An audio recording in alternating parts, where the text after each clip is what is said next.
I want to give a warm welcome to everybody who is with us today, knowing there are some folks around the globe joining us from different time zones. It might in fact be morning where you are, late afternoon, early evening. And just want to say congratulations to you as families of a new admitted student, or perhaps a student that was admitted to Bates back in early decision.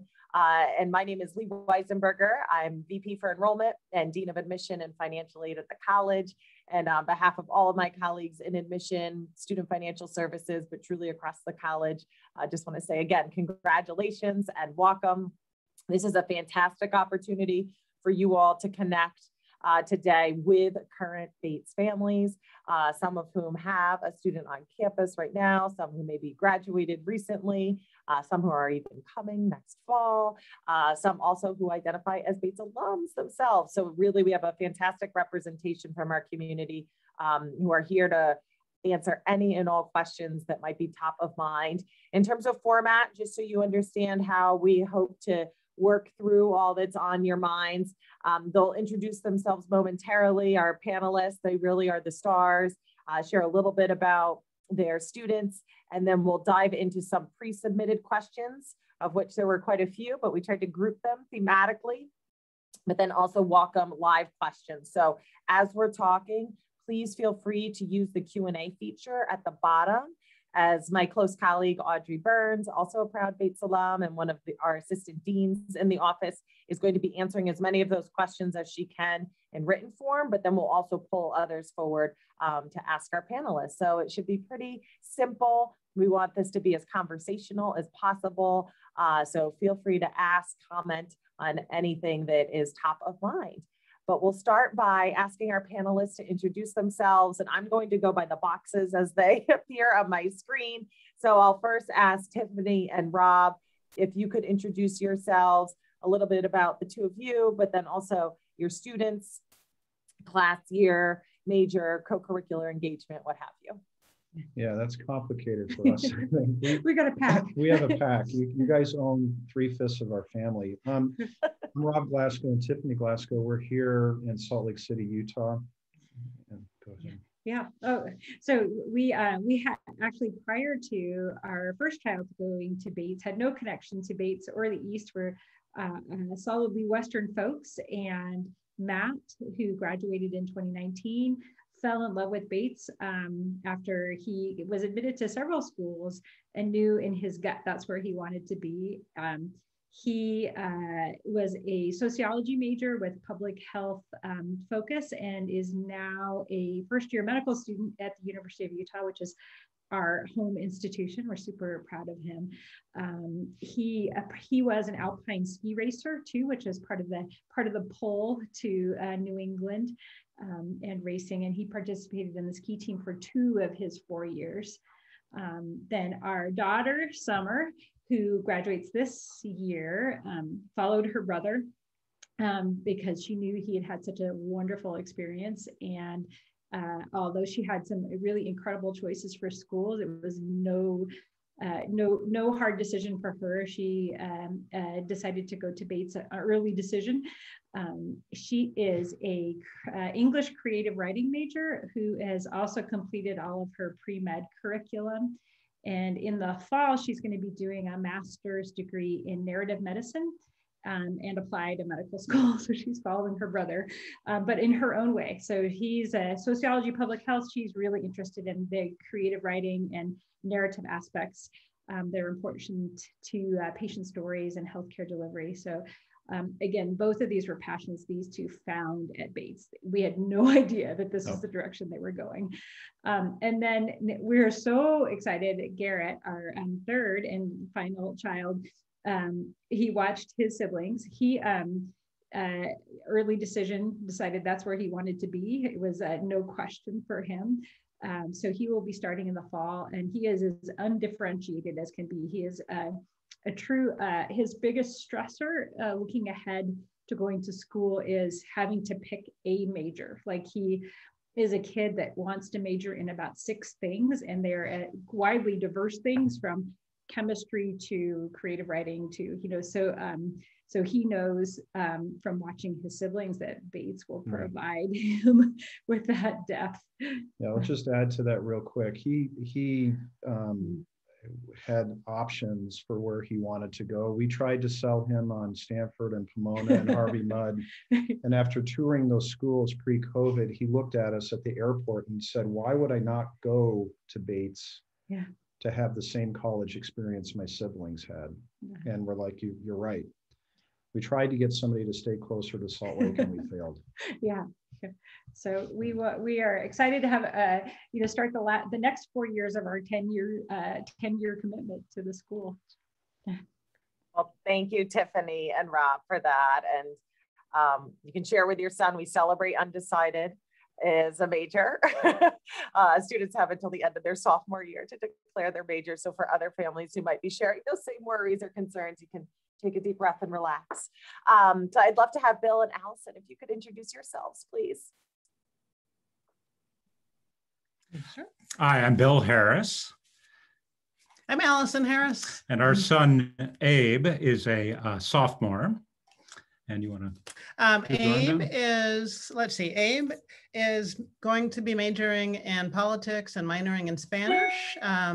He is a lacrosse player. He looked at small liberal arts colleges all around the country, and Bates is the one that we walked away from the campus tour where he was excited.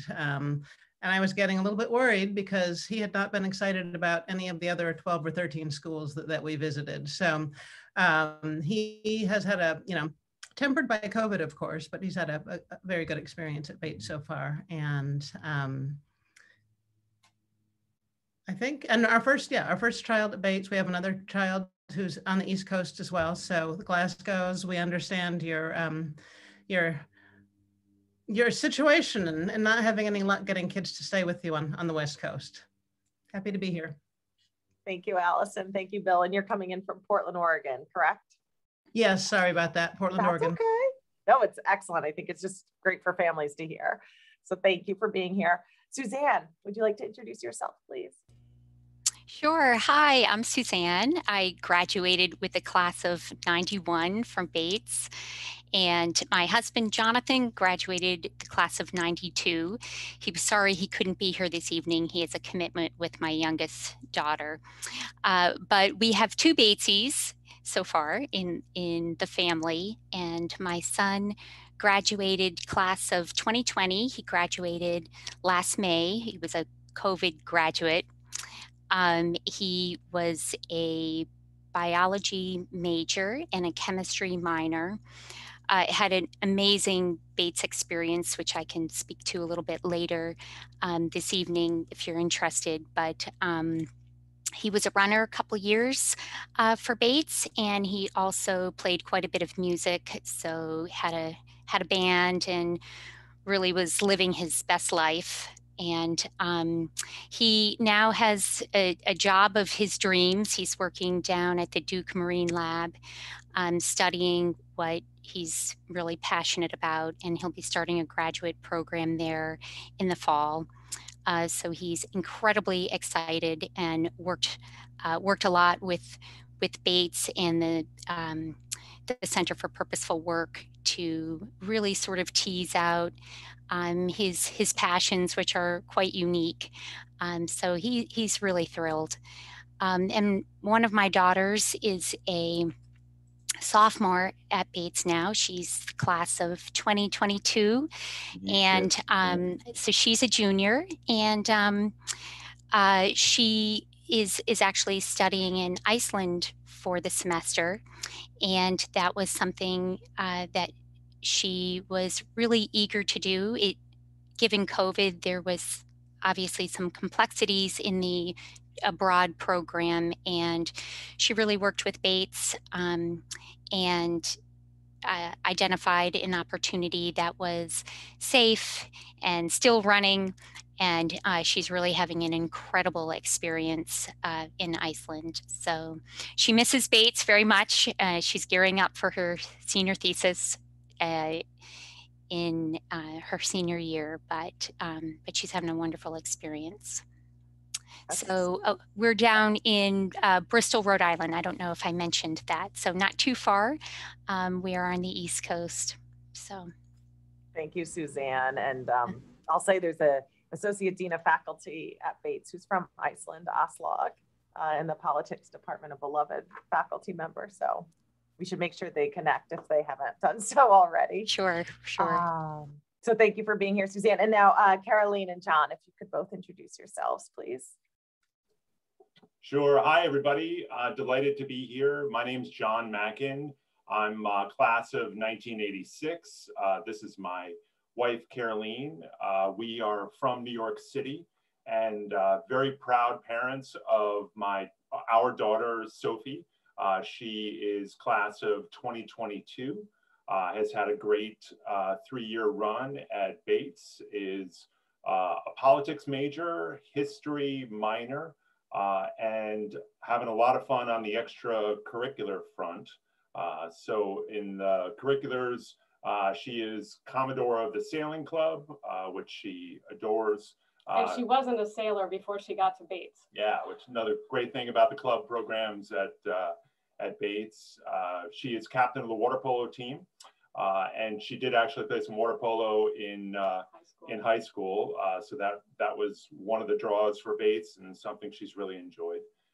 And then she is copy editor for the Bates Student, which has been a passion of hers, writing and editing and working on newspapers throughout her academic career. So she's really enjoyed and loved that.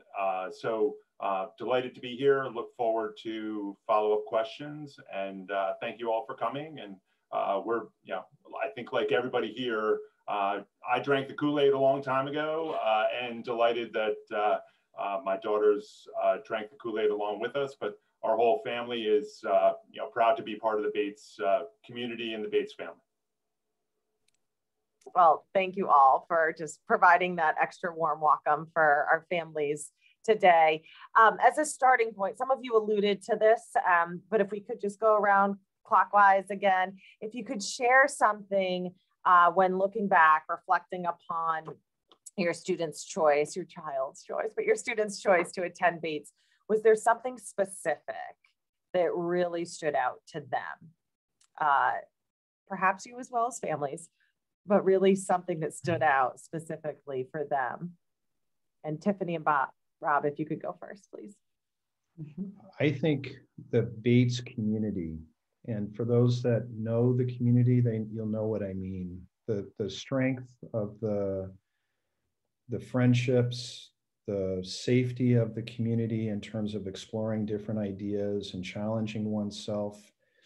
And that community, we have some alum on the call, and they could speak to this. That carries with it in perpetuity. That's something I've seen that's very, and I don't want to make a big deal out of this, but it's very unique for our kids' experience compared to what we've seen with their peers from their high school. I mean, just as a case in point, so I think Batesies like find each other everywhere. And, we live in Salt Lake City, so it's not like on the beaten path for anyone. And I think we have probably hosted well over 30 different Batesies at various stages of their lives. So they like all find each other and they come together.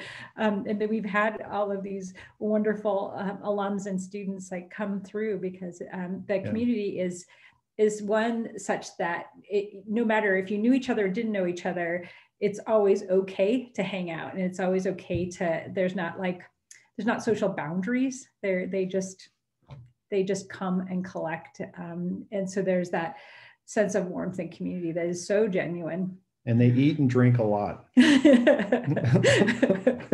okay. Thank you. Allyson and Bill, what would you add? You want to go? Why don't you go?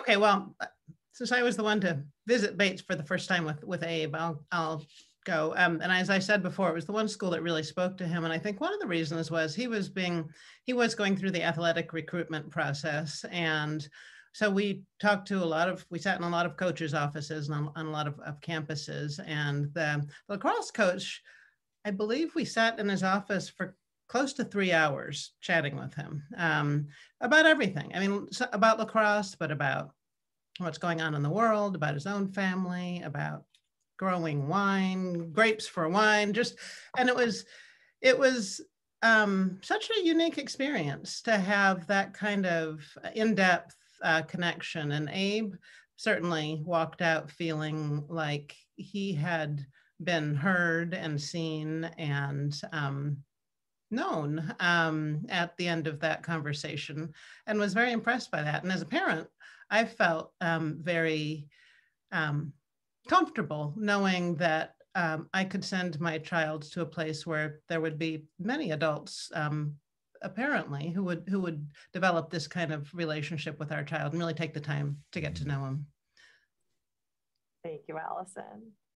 Suzanne. Well, I'll kind of add to that a little bit, where the previous parents have mentioned just the sense of community in the Bates family. And I know it probably sounds so cliche, but I don't think that it can be emphasized enough at Bates, because there's so many different parts to a community, but like the faculty and staff are so committed, accessible to this, that the students sense that. And the students themselves are just incredible young adults. They're engaged and bright and inclusive. And I think it's just something so special to be a part of, and something that the students really sense, and the faculty and staff as well. But there were a couple of other factors kind of coupled with the Bates community that were really significant for my Batesies when they were looking at colleges. And I think one of the things really special about Bates is that there is a bit of a real individualized academic experience through the senior thesis process that students work through. And it's really kind of a very special process, where students in the beginning part of their career, knowing that there's a thesis that they'll have to basically come up with a question and a means of exploring that question. It's a tremendous opportunity for growth, and it's incredibly rewarding. And that was something that I know that my students looked at as a wonderful opportunity at Bates. And I think another thing that Bates offers, I just want to throw it in there because it was a total package, is that there's kind of a nice special connection that Batesies have with the natural environment. And I think part of that might be just related to where Bates is in beautiful Maine, and just having access to the outdoors and the natural environment. But it really is a place where students can find their sense of being grounded almost, and so many wonderful friendships that form on hikes and canoe trips and skiing. And I know the Bates Outing Club plays a large role in that. It's many students participate in, one or more outing club events, but even not the outing club, even just sort of being situated there. I think Bates in part is so unique because it offers all of that. It really is the total package with the Bates community and this academic experience, which just sets the bar up and lets students soar. And then also having a sense of being really grounded. So I hope I didn't speak too much, but there's a lot there, obviously. And I know so many people talk about the Bates community, and it is definitely, without question, the secret sauce, because you do not find that everywhere. So it is incredibly special. Thank you, Suzanne. And I think that's nice to hear, especially from an alum, as we think about it across the generations, all that you just described. So thank you for that. Caroleen and John, anything you would add in terms of sort of what was that tipping point or one thing that really secured Sophie's interest in Bates? I think that what everyone has said collectively here about the feel of the community is really, as to use your phrase, the secret sauce. It is such a special place. And I just wanted to reiterate the idea of it not being a super stressful socially, in terms of the community. It is definitely a focus on academics and forging your own individual path. But the wide array of co-curricular opportunities lets everybody really just sort of explore who they are and sort of grow in a wonderful liberal arts way. It's been terrific. So I don't know that there was any one thing other than just the feel of, which I feel for all of you not being able to be on campus and to have the presentation from Clayton and from Leigh and the whole team to welcome you on that revisit day. That probably was the tipping point, just sort of that, really welcoming feel, and that has continued.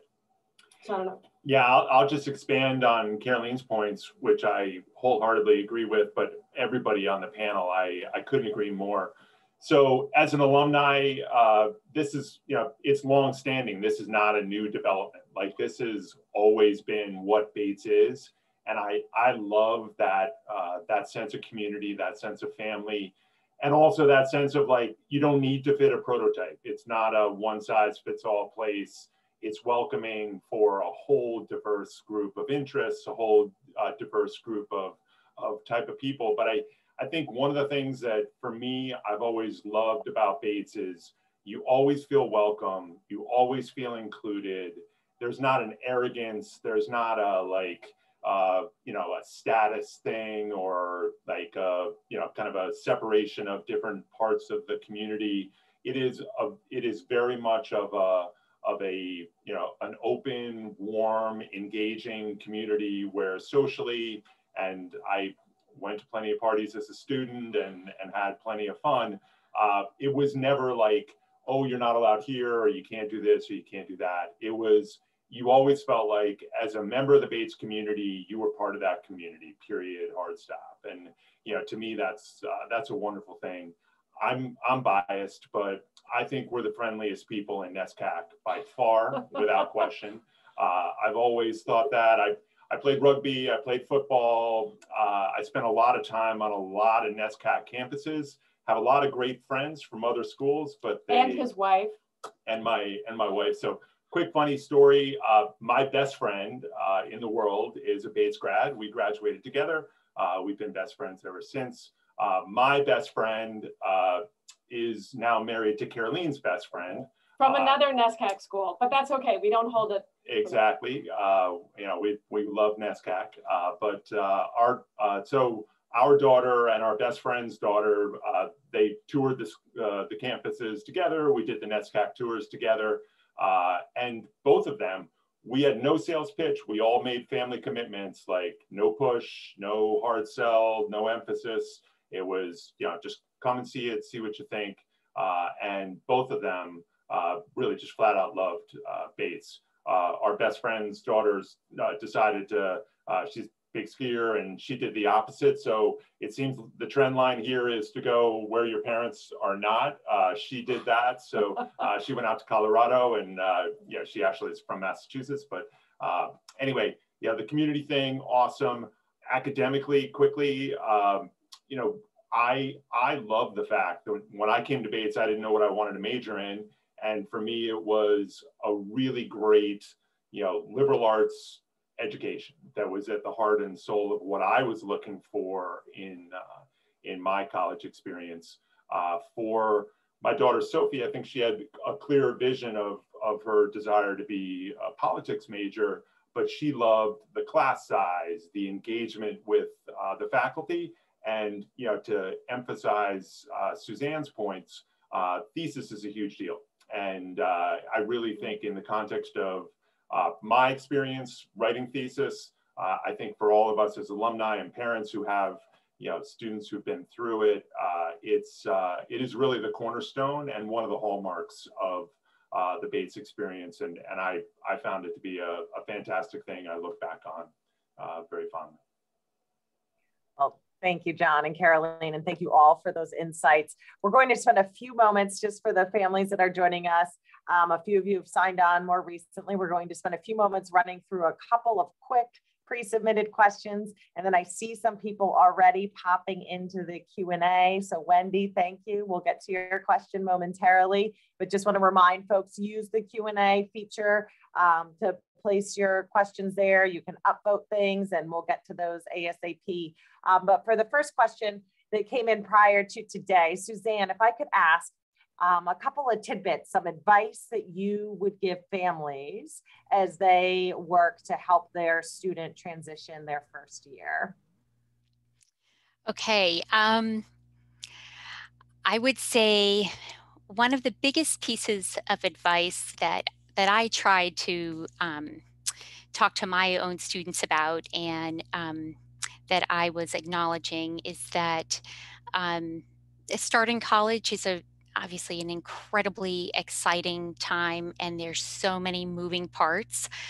But always just to kind of keep in mind that at Bates, there's a community there where everybody wants to see you succeed and to help you on that path. And so there might be times where you feel overwhelmed academically. You know, you might be your third class into organic chemistry and not quite sure what's going on, but just to remember that there are resources, so many resources put in place to help students succeed in many different capacities, but anything from a peer tutor to a TA to going to your faculty's office hours. All of these things are put into place, and students should be reminded of that and take advantage of those opportunities. So that would be one sort of big thing in the back pocket in your toolkit. And another piece of advice I think I would give students, and a lot of Batesies might not need to hear this because they're very engaged and were very active throughout high school, I'm sure, ending up being admitted to Bates, but to get involved in a new club or a new activity or something is just a really wonderful way to meet your people at Bates or meet others that have similar interests. So I'm always taken back by just the number and diversity of student clubs and activities. It's really so fun now.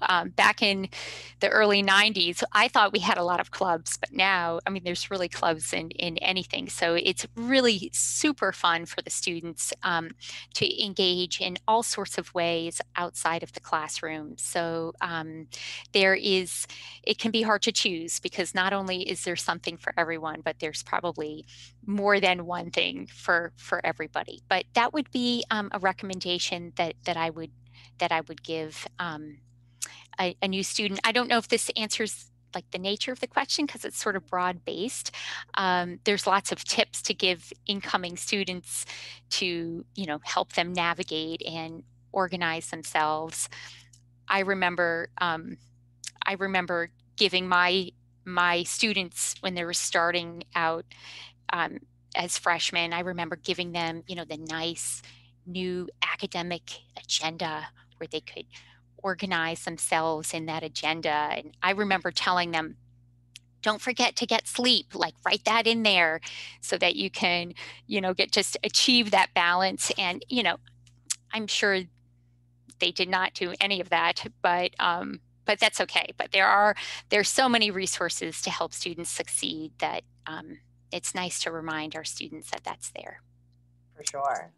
Thank you, Suzanne. And again, the families tonight are the stars, so I'm not going to detract from that, but know that there are a bevy of resources that Suzanne alluded to for your students upon arrival between their first year center, their first year seminar, ARC, our Academic Resource Commons, orientation, ASAP, and then there's the famous activities fair that occurs in the fall. pre-COVID times, and hopefully we're able to pull it off in some iteration next fall where we feature our 100+ clubs and organizations. And I think, was it John and Caroleen who shared that their daughter's a sailor, but had never sailed prior. So we have students that come to Bates and never have debated or never played hockey. And they have a great, successful extracurricular career in that zone. So thank you, Suzanne, for that. So Rob and Tiffany, we've got a couple of West Coasters here, but I'll ask you, how do you help your student plan for transportation coming from quote unquote far away? And that could be Vietnam, that could be Atlanta, it could be Salt Lake. So it's far, right? I mean, I hate to say it, like it tugs at my heartstrings. Maybe that's why my kids chose it. I don't know. But I think we've navigated they have navigated the travel to and from Salt Lake so many times that I think we've done all the things, and it always seems to work just fine.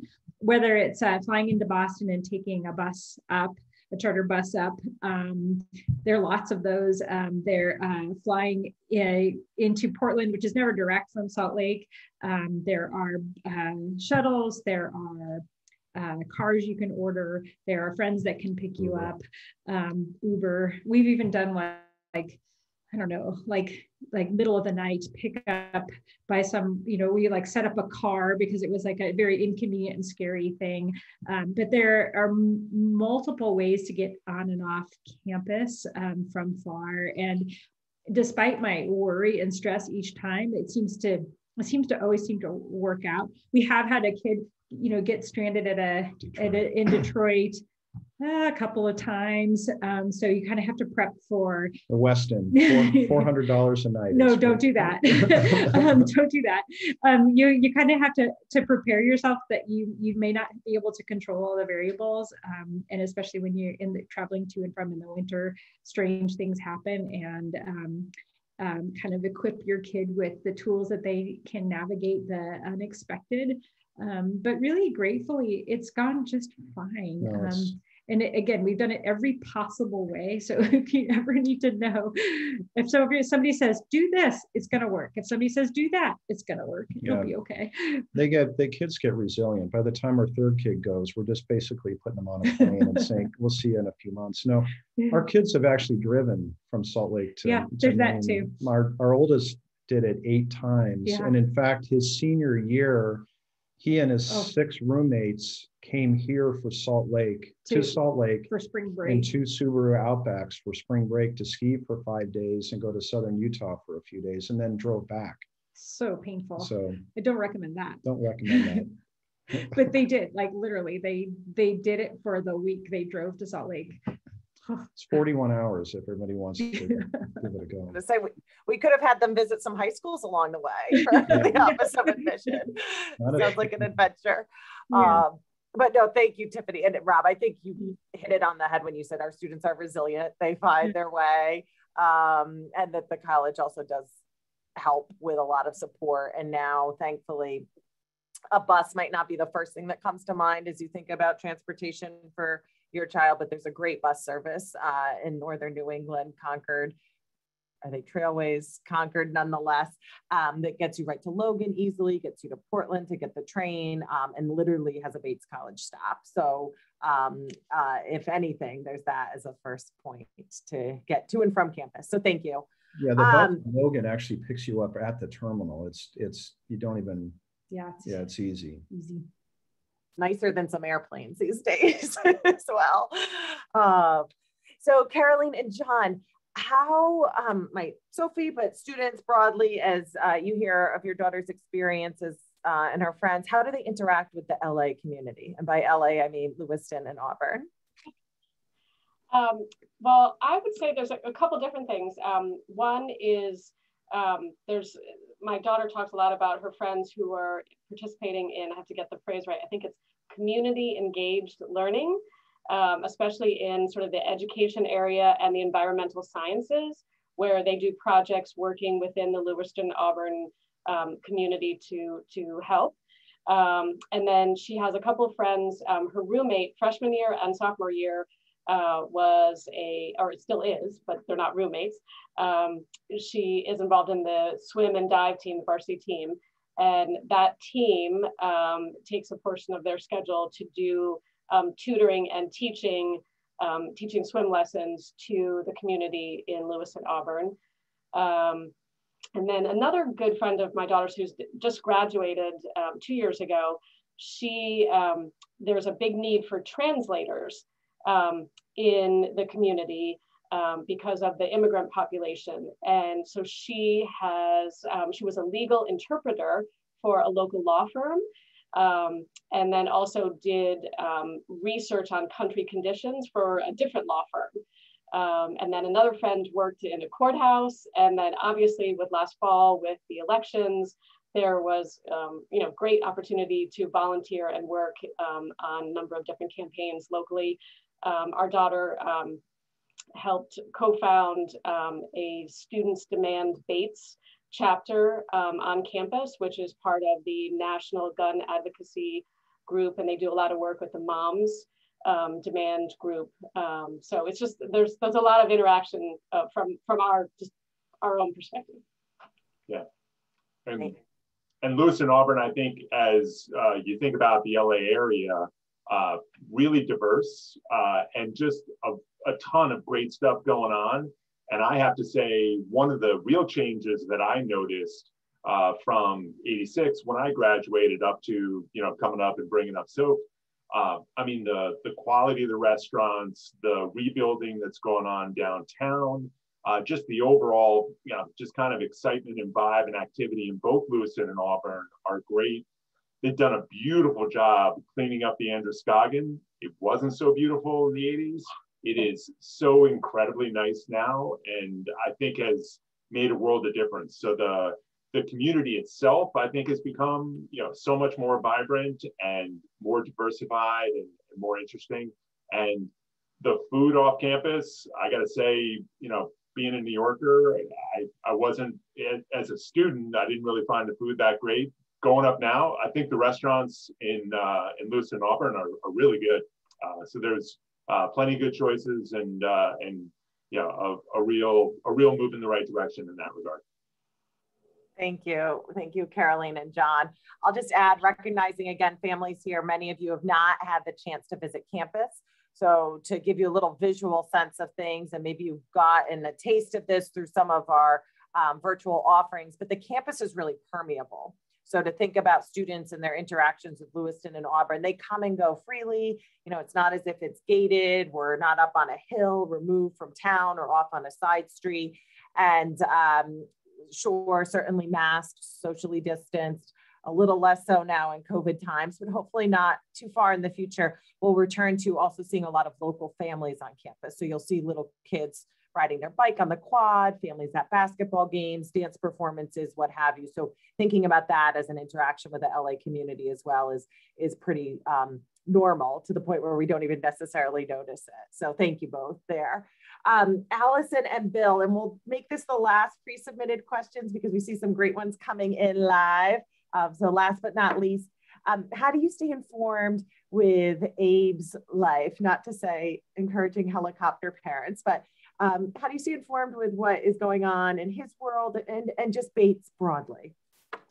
Yeah, I think a key thing for us, our son is a sophomore, we were able to get on campus a few times early on, and that was critical in terms of our being able to stay informed. We were able to get grounded, really see what life is like there.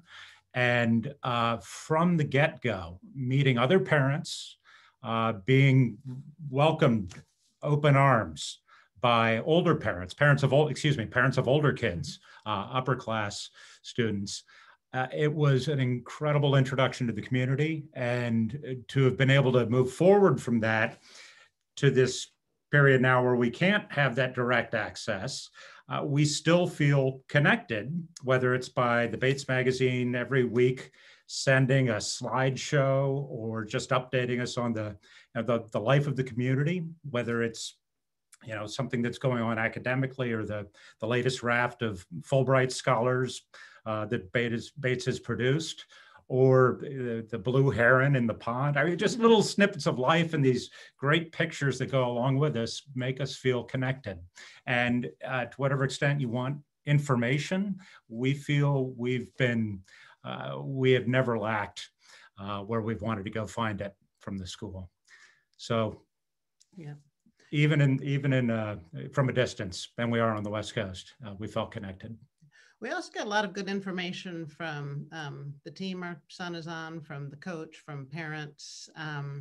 And I find that a lot of Bates organizations and student groups have social media presences. So it's a good way to kind of get a different perspective than you might hear from your student or from the school. And for me, it's often a way that I can know when our child is not being particularly forthcoming, just the right questions to ask. And so I find we feel like there is as much information as we could possibly want. And so we're lucky we have a son who talks to us and shares pretty freely, but we also are well informed in through other sources. Thank you, Allyson and Bill, for that. And I'll say, particularly in COVID times, and I'll let the families comment if they think otherwise, but I think the college has done a really superb job of doing a lot of proactive communication to families, particularly our VP for Campus Life, Josh McIntosh, sending not necessarily weekly emails, but rather frequent emails, and at the very least posting on what is the college's COVID updates site, where there's a dashboard and whatnot. So just as we've been able to make progress with shifting programs, food options, social life options, first and foremost, communicating those changes to the students, but then very quickly understanding, particularly in light of COVID, families have a heightened level of concern and desire to know, making sure we get that to you all. So not to say that that's going to persist forever and ever, but I think as a college, I can say with confidence, we've learned just the real value of communicating frequently to families amidst the pandemic, and imagine that'll live on in some way, shape, or form moving forward. So thank you for that. So to the live questions, I'm going to try to get to these quickly, but a fun one from Mara. Thank you. What's the best class your student has taken, or for those of you who are Bates alums, your favorite class? Anybody's welcome to go first. I will say the most impactful. I can't answer, we can't answer for our kids what their favorite class might be. We've been debriefed through the years. Probably the most impactful for our two older kids were the freshman seminars. And the reason for that is that each met and developed a very close relationship with somebody who ultimately became very instrumental in defining their academic experience in a way that I have never heard or seen. I would never have thought my son to be a sociology major. I'm not sure what he was going to do, but his freshman seminar person recognized his interest and helped to cultivate that. And you know, from the community engagement, the research he did, his senior thesis, his volunteer work at the Hayward Centers, work with the refugee populations, was all because of that. And then our daughter, I would have never thought to be an English with a creative writing emphasis major. And her freshman seminar instructor recognized the skills she had. And not only did she cultivate that, is published and now is going to a master's program in creative writing at the University of Southern California as a consequence of those classes, which is pretty darn cool. I don't remember those types of experiences from my college days. Thank you, Rob. Yeah, Caroleen, go ahead. I would second the FYS, the first year seminar, as being something that was really instrumental in charting Sophie's path, because of the opportunity for the really small class. I think she had 15 kids in her class, and she asked her FYS professor to be her minor advisor, and she occasionally walks Margaret's dog, and they have just a really nice rapport. And they used to have lunch together. Now they have Zoom conversations together.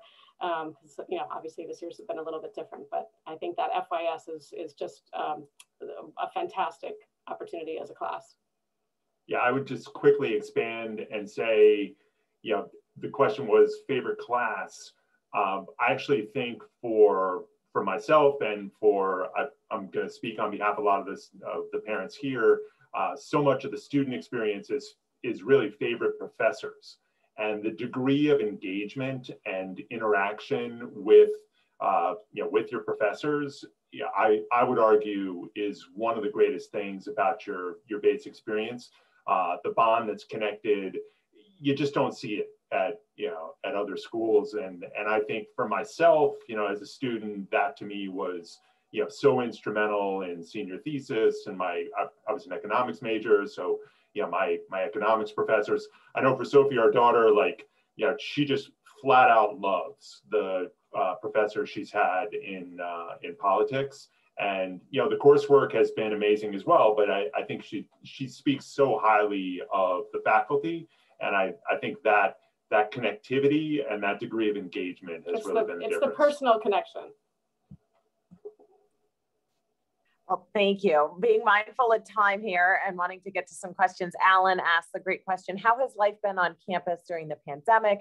Is the dining hall open? Can students socialize? Any early indications on the fall? I can take that last question, but maybe Allyson, Bill, Suzanne, how would you comment on your students' experience on campus amidst COVID? Go ahead, Suzanne. Well, I think my students have been incredibly fortunate to have classes where they're still able to really engage with their faculty members. And so that's been, I think, really unique. Not every college and university has been able to manage that piece. And some classes are more online or a little bit hybrid, but I still find that particularly my daughter, who my son now is graduated, but my daughter, she really, some of her best experiences were even through COVID, and I can't applaud Bates enough for helping her make a study abroad possible, even with the circumstances. So that was something that was really important for her, and even when her first and second plans fell through because of COVID, she was really able to work with Bates to make something happen that was very constructive and in line with her course of study. So the social limitations, I think, are challenging for students that know a campus life pre-COVID. And as I like to say, like the toothpaste is out of the tube. They know what it's like to not have to social distance and wear masks. And I think that piece is really challenging. But the support system with friends and peers and that faculty piece is all still there. So I think all things considered, they're really just making the best of it, you know, while keeping safety in mind. Obviously, that's paramount, so that's going to limit some things. But students were still able to get into the lab and do what they need to do and really continue to have that growth that those college years offer in a really special way. So, Allyson or Bill, would you add anything? Yeah, I mean, it's tough. Having seen Bates campus in the before times and lived that, what was just a fantastic semester and change before having to go completely online for a few months. I think Bates handled it as well as could have been done. And this year, with a hybrid approach, definitely more controlled on campus, but I think striking that balance has enabled students to get what they can get out of being on campus, even in that limited fashion, in terms of the freedom of movement, freedom of interaction. It has been so much better this year for our son to be on campus, even with the restrictions, than it was to be fully remote. And kudos to Bates for finding that balance of safety and on-campus accessibility, because I think they've done well with it. And our son couldn't be happier than to be right there on campus right now. So again, kudos. Thank you. I can by no means take credit for it all, but thank you for that. And I'll just add to finish the set of questions, but to just build off of Bill's comments there. I think what we found, I know what we found, in fact, this year with our students is by and large across class years, they were going to do what it took to be on campus, to have some semblance of quote unquote normalcy by simply being in Lewiston, taking a class, ideally at least 2 classes, depending on how their modular setup worked in person, though socially distanced, but to have that dynamic classroom setting, they were going to and continue to abide by the guidelines that we've set out for them so that we could make this happen safely for them and for the entire Bates community. So it's been really phenomenal. I don't know that you would necessarily call it watching them rally because we don't see them all collectively, but to feel the energy when you are out and about on campus, it feels as normal as it can. My team hears me talk about this all the time. I go to the testing center every Wednesday morning. That's my set time, and it is bustling. Pre 8 a.m. class, you see students with their bags coming from their grab and go, filing into the library as they would ordinarily. I was today walking across campus, and we've got some new beautiful colored Adirondack chairs, and the temperature's just getting right in Maine. And so students were sitting there reading, and everybody's safe, and they just really value being together. So much so that we had our highest enrollment on campus this year, where they were deeply committed to that experience. So thank you, Bill, for that. And to finish the question, as we think about the fall, I just want to say thank you to class of 2025 families, knowing we're asking you to make a decision, yet not knowing exactly what it might look like 4+ months from now. However, we are full steam ahead and planning to be on campus in person just as we were this year. So that's the hope, the expectation. All of our planning energies are headed in that direction. The faculty are in the midst of deciding exactly what the academic calendar might look like. So this year, so as to accommodate the social distancing that we needed to do, but also give us the flex if we had to send our students home mid-semester or mid-year. We moved to what's called a modular system. So having 4 classes still in a semester, but our students only taking 2 classes at a time for 7 to 8 weeks. But still completing those 8 courses over the course of the full academic year. So we're considering that again, as much as we are also looking to see if there are ways that we could have 4 traditional classes running concurrently for a full semester. So hope to have those plans announced, perhaps even, I say next month, that's tomorrow, April, but to have that announced in April, May at the latest. But with some contingency planning for sure behind the scenes, just not knowing exactly how the pandemic may or may not play out. So thank you for your patience there. We'll continue to keep our full community abreast of how we're thinking about that, what that means for activities, co-curricularly, the arts, as much as athletics. So thank you there. There was another question that came in from the Nemmer family. So the financial commitment is significant. And I think we all can recognize and respect that. So however you feel comfortable, families, not asking you to speak to your personal financial situation, but more as you think about the value of Bates, can you all comment on why you think or why you feel it's worth it?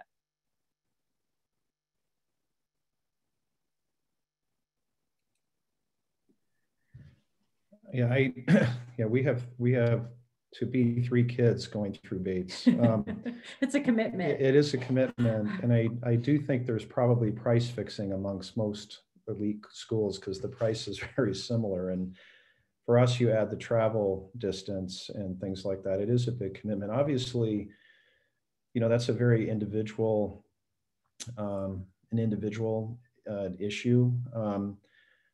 I think the best way to answer that question from our perspective is I wish upon my kids, all of their friends, and everybody's children that type of college experience.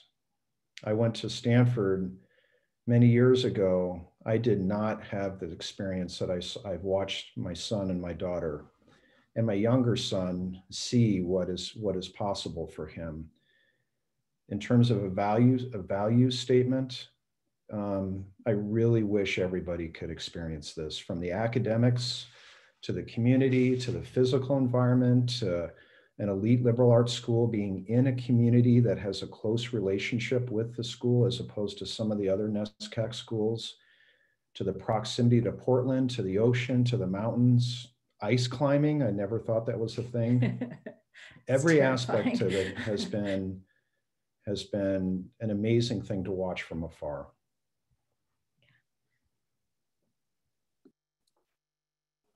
So I'll jump in. I think Caroleen and I would absolutely echo Rob's comments. You were quite eloquent. You phrased it beautifully. Although we don't have the multiple of 3, I would definitely say for us on the value proposition, it really it's our full recognition that just what Rob said, that the experience is such that you can't put a price tag on it. You wish it for everyone. You understand that it's a big, huge financial commitment, but I personally am feeling so fortunate to have had the experience myself, so fortunate that our daughter is experiencing it now. And I think, look, the reality is when you have this type of interaction with faculty, this type of facility, this type of programs, these diversity of majors and clubs and activities and all the amazing things that that Rob outlined, it's incredibly expensive. So yeah, I'm like everyone. I definitely have my moments where you choke up a little bit on the number, but at the end of the day, I got to say I would never trade my own experience, and I feel so incredibly blessed for our daughter that she can have a base experience of her own.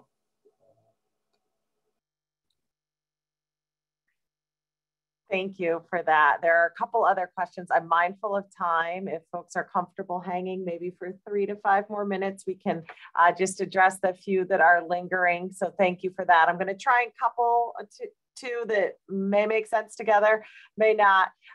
But Caroline asked in the chat, did any of your kids feel the school was too small? And then Kim asked in the Q&A, how do you deal with your child if they become homesick? So I know those are slightly different, but perhaps coupled. So for any of you where maybe that your student felt slightly challenged by the size or felt homesick at one moment, how did you help them cope?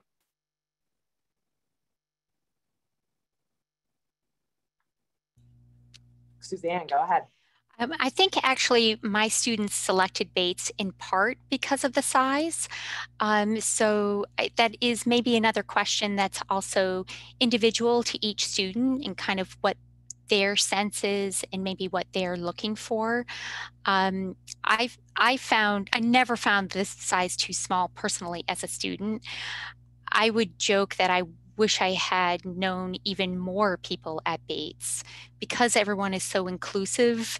There's always new people to meet, quite frankly. So I think it's one of the strengths of Bates, and that small size, I believe, creates unique opportunities for the students. So a little bit like John was referencing, that mentorship with a faculty member or an opportunity to do research and the types of things that the students are doing at the undergraduate level at Bates is just phenomenal. I can speak for my son who did living on the East Coast. He did his thesis research. He flew across the country to an island off of Washington State where he gathered his research, his data and so forth, and flew back to Bates where he could spend some time in a lab and analyze it. And I think these experiences are in part possible because students can really develop these relationships with the faculty because of the smaller size number. So I think it's actually really regarded as a strength, but a very personal question to each student and kind of what they're looking for sure. Thank you, Suzanne. If I could, oh, go ahead, John. I was just going to jump in really quickly. Sorry, Leigh. Just say that in the context of the size, I actually think it's something where it's a function of where you fit within the 4 years. So it doesn't feel small at all in the kind of first and second year, and it doesn't feel small as a senior because you're writing thesis and you're graduating and you're with your pod and you're loving life and you're wrapping up an amazing 4 years. I think for those of us with current students, COVID has created a different dynamic. And Suzanne, I'm so happy for you, and I'm jealous that you were able to get Iceland to work. That junior year abroad program is so critical, I think, and I encourage everyone, regardless of schools, to think about a study abroad program. But I really think that gives you a great break in the context of junior year. And because of COVID and without that, I think there can be elements of it when it can get a little smaller if you don't get the break. But I think all of that's going to be behind us come September. So for the incoming class of 25, it'll be awesome. Do the junior year abroad. It's a good point, John. It's a good point. Thank you. Yeah, you say what we often say in the admission office, there's always populations coming and going too. Mm-hmm. So you hit that perfectly. So thank you.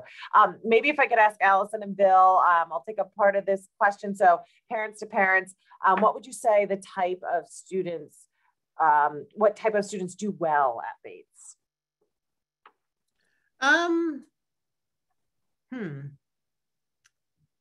I would say that, I guess I can say what my impression has been of students at Bates. And this is from both the students we've met who are friends of our son, the students we met as we were looking at the school, and also people we know in our community who have kids who have gone to Bates. And actually for me, a former professor at Bates who I heard at the time when she was talking about her students. And actually this professor wrote an article recently that I read, or published a piece on her blog, and she said that, talking about something entirely different, but I figured out that she was speaking about Bates students, and she said that they were a particularly lovely and loving group of students. And I thought, yeah, that's really kind of been our experience with Bates students. They seem like they're a friendly bunch. They seem like they're a very inclusive bunch. And they seem interested in exploring lots of different things and in getting to know one another. So I think those are things that if your kid is, falls into that category, they're going to have a pretty good chance of enjoying and succeeding at Bates. Thank you for that, Allyson. Again, just being mindful of time. I think alums, you've shared a bit about, I'm looking at Suzanne and John, you've shared a bit about how Bates has remained the same in some ways, but also shifted in wonderful ways. So hopefully we've answered that. It's been asked a couple of times. But maybe one final question here from Sarah. How did your students adjust to the module 2 class at a time system, and what support did they receive when making that adjustment?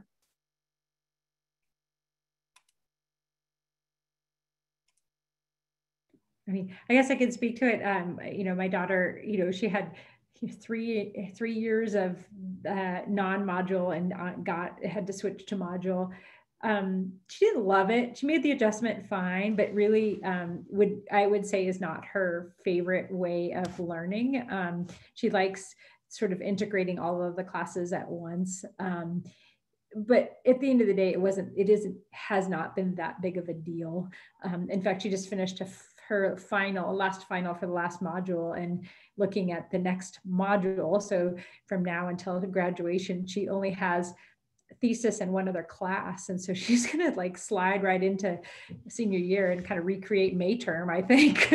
So I don't think it's all bad. She's like, I don't love it, but at the same time, it's been absolutely fine. I would second that for our daughter as a junior. She really enjoyed the traditional semester format. I think with this year, they were just so happy to be back on campus and in person that, you know, some of those things all just sort of fall by the wayside. Like they're not, you know, it's more important to be in your classes and to be on campus. And again, I didn't get a chance to say this before, but I think Bates did an amazing job early on prioritizing a way to get the students back on campus. And that has made a huge difference, I think, for a lot of students in terms of their mental health, just to be able to be there and be with their friends and their professors. So, you know, whether it's the module system or the traditional, I think they, you know, many of them would prefer the traditional, but, you know, that's not the focus this year. It's really, you know, getting on campus. Thank you for that.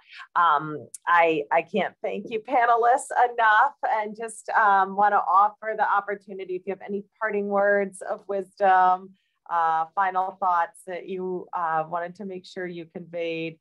We have close to 60 new families joining us right now who have hung with us over the hour plus. So anything you wish to leave them with, feel free. I guess I just would wish you all the best. And it's such an incredibly exciting time for you and your student. And congratulations on your student's acceptance to Bates. And I don't know if there's a means of us being able to help answer any other lingering questions, but certainly don't hesitate to reach out if there's anything that any more we can answer for sure. So. Thank you for that, Suzanne. So yes, I will just say to the families, again, congratulations. Really and truly, your student, they deserve this. They did this on their own, and we're really, really excited about the possibility, the prospect of them joining the Bates class of 2025. So Suzanne, I think, exhibited the Bates warm welcome. It doesn't stop here. So we will find a way to connect you all. But for families, know that there is a Facebook group. Hopefully you're active on it. It's for families, class of 2025. So hopefully you're connecting there as much as your students connecting with their future classmates on the Den. So there continue to be a bevy of programs. We're averaging about 3 a week to give you that connection, that sense of, if you were to visit campus, the insights to all of our programs, but really understanding the people that make Bates. So please join us. All questions are welcome. You can find admission contact info on our website, Student Financial Services contacts on that website as well. And we just thank you for carving out an hour plus, hanging a little later, and really, our panelists, you did a supreme job bringing Bates to life and sharing your student stories as much as your stories as families. So we thank you for your openness and honesty. So stay in touch. Have a wonderful rest of your day. And it's almost April. So happy spring. Thank you.